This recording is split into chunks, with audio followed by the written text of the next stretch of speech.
Olá, eu sou o Jobair Shafashek, médico geriatra. Estou aqui para dar sequência ao nosso projeto Blue Aging, hoje com a terceira aula sobre capacidade funcional e reserva fisiológica. Como já vimos na aula passada, a capacidade funcional é vista pela Organização Mundial da Saúde como o principal item, a principal característica de um envelhecimento saudável, ativo. Hoje vamos entrar um pouquinho mais, vamos aprofundar um pouquinho mais sobre o que é esta capacidade funcional. Ela é composta primeiramente pela sua capacidade intrínseca, ou seja, todas as características dos teus órgãos, se eles estão bem, se eles estão funcionando bem. Entre eles, especialmente a capacidade locomotora, sua força, seu equilíbrio, sua agilidade, também seus órgãos dos sentidos, a sua visão, sua audição, toda a sua capacidade dos seus órgãos, a homeostase dos seus órgãos, a função cardíaca, a função renal, ela estando bem, o seu corpo vai funcionar bem. Mas não só o corpo, também a capacidade cognitiva, a capacidade mental e a capacidade psicológica.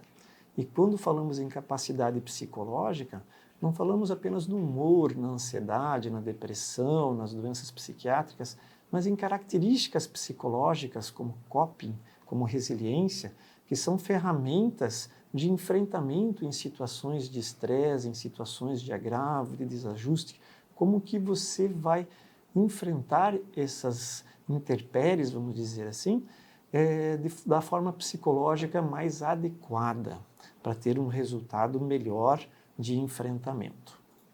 Mas a nossa capacidade funcional também depende do ambiente onde estamos inseridos. Este ambiente, visto de forma mais ampla, tanto como um ambiente natural, como um ambiente construído, como objetos facilitadores do dia a dia, que podem trazer mais inclusão ou exclusão. O ambiente tem um papel muito importante. Exemplo que a gente passou recentemente, o exemplo da pandemia.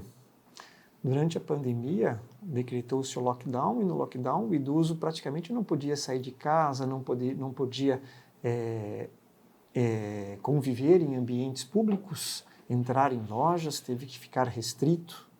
Né? Então é um exemplo prático de quanto que o ambiente pode ter um papel predominante. A acessibilidade também é muito importante.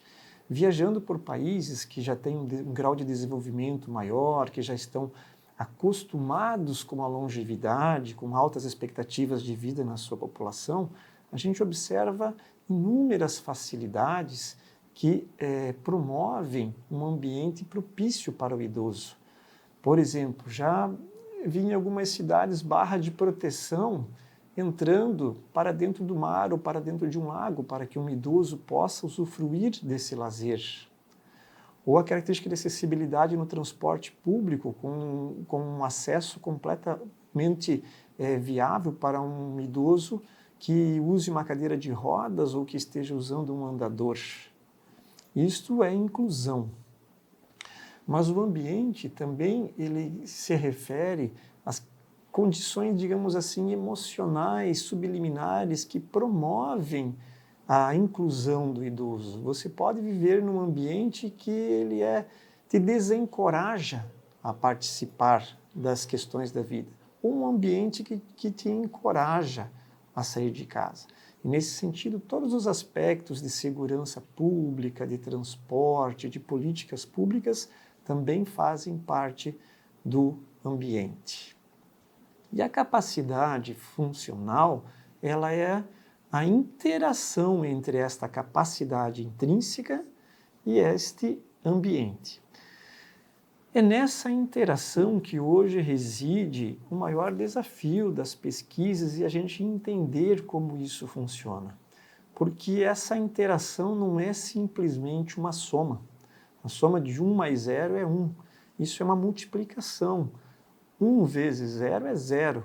Então, mesmo que você tenha muita capacidade, se o ambiente não te propicia que você desenvolver essas habilidades, você não vai conseguir ter uma capacidade funcional boa. A Organização Mundial da Saúde, ela vai um pouco além nessa capacidade funcional. ela também inclui nela as questões de você aprender, de você crescer, de você relacionar-se, de você contribuir com a sociedade.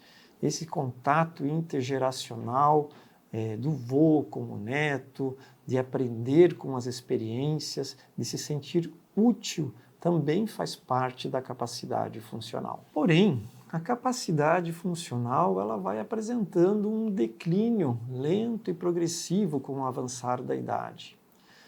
Algumas doenças, em especial as doenças degenerativas, como a demência, elas podem acelerar a perda desta capacidade. Inicialmente, você começa perdendo as atividades avançadas, depois as intermediárias e, por fim, as atividades básicas, como vamos ver a seguir. Do ponto de vista da geriatria e da gerontologia, como toda ciência, ela é reducionista.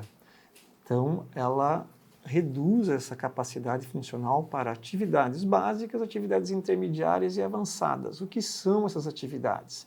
Atividades básicas são aquelas que você exerce com o teu próprio corpo, como, por exemplo, a sua higiene pessoal, ou tomar banho, usar o vaso sanitário, se vestir, se alimentar, os cuidados com você. As atividades intermediárias são aquelas resultantes da tua interação com o ambiente mais próximo, dentro da sua casa, que te permite viver, o cozinhar, o limpar, o fazer as compras para casa, o monitorar a sua parte financeira. E as atividades avançadas são aquelas que você se relaciona com o mundo, onde você sai para ir em eventos sociais, você viaja, você participa com amigos, você usa o transporte e assim por diante. E qual a importância prática dessa capacidade funcional?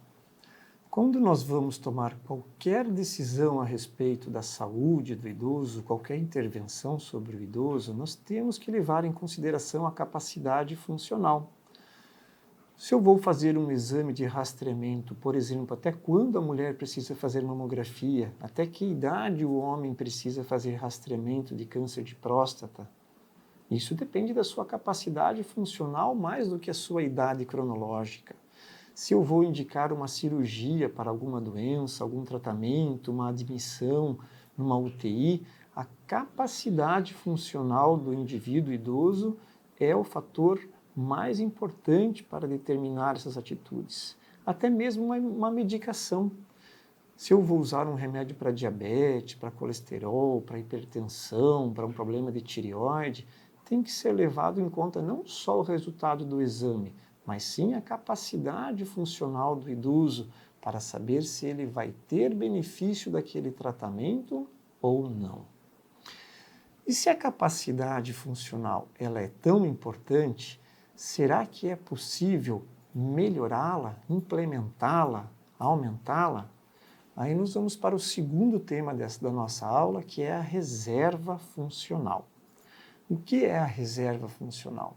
De forma bem prática, a reserva funcional é como se fosse uma poupança. Se você, pense financeiramente numa poupança, se eu tenho uma renda de R$4.000 e eu tenho gastos com luz, água para manter minha residência de R$2.000, eu consigo ter uma reserva.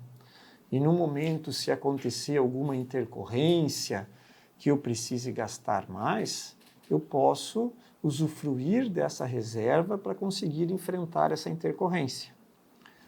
Se eu ganho exatamente aquilo que eu gasto, qualquer intercorrência que aconteça, eu vou ficar no negativo e não vou conseguir vencer aquele problema.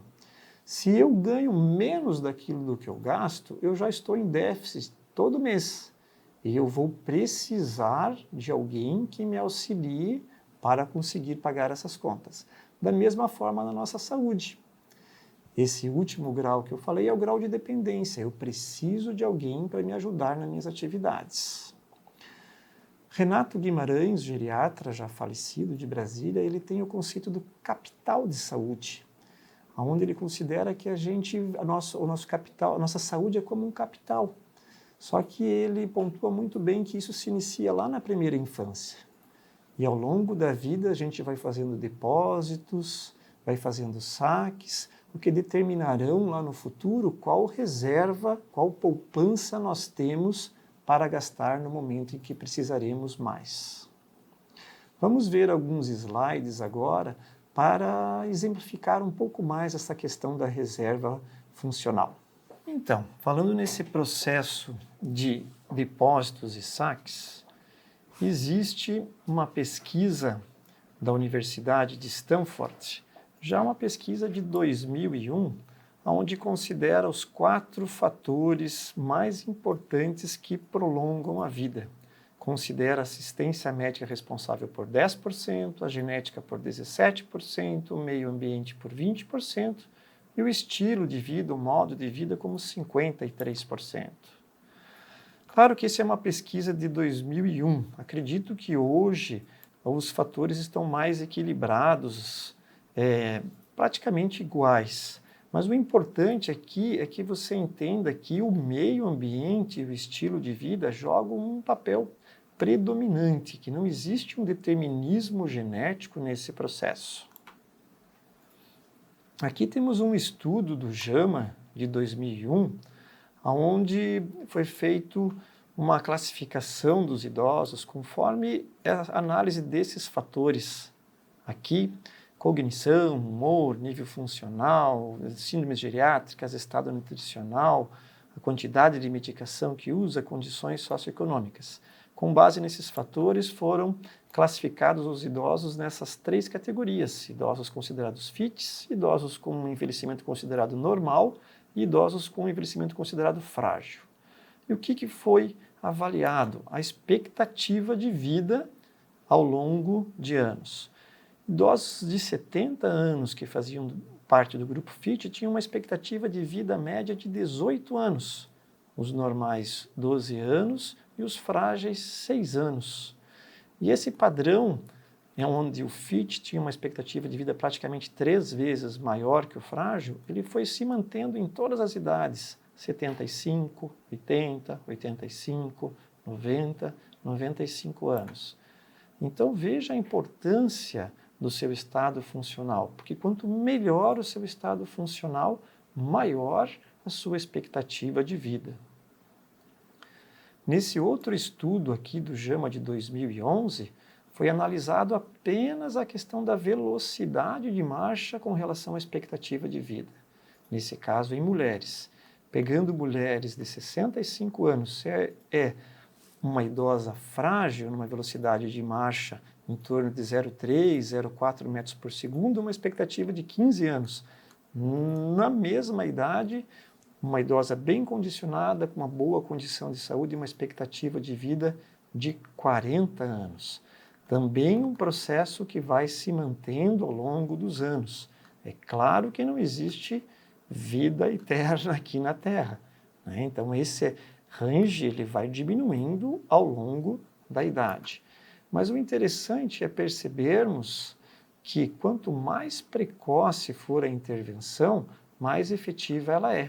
Por exemplo, se pegarmos aqui aos 65 anos um paciente e iniciarmos um programa de atividade física regular de condicionamento, ele pode ganhar mais ou menos 15 anos de expectativa de vida. 10 anos depois, o ganho vai ser de 10 anos.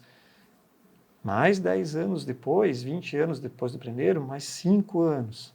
Mais 10 anos depois, 2,5 anos. Você vê que o impacto vai reduzindo a metade com o passar dos anos.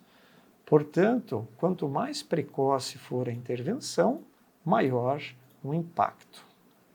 Aqui um estudo bastante recente, de 2022, publicado numa revista muito famosa chamada Lancet, onde analisa a associação entre o número de passos por dia e todas as causas de mortalidade. Divide em 2 grupos, menores de 60 anos e os maiores de 60 anos. E o que se percebe? Vamos pegar aqui a curva dos maiores de 60 anos. Aqui embaixo é a quantidade de passos, 1.000, 2.000, 3.000, 4.000, 5.000 e assim por diante, passos por dia. Quanto maior o número de passos por dia, menor a mortalidade. atingindo um platô aqui ao redor dos 6.000 a 8.000 passos por dia. Depois disso, continua tendo um efeito, mas um efeito pequeno. Esse platô é atingido nos indivíduos com menos de 60 anos ao redor de 8 a 10.000 passos por dia. Então, essa reserva funcional, ela é de extremamente importância na expectativa de vida, mas não só na expectativa de vida, como também na qualidade de vida.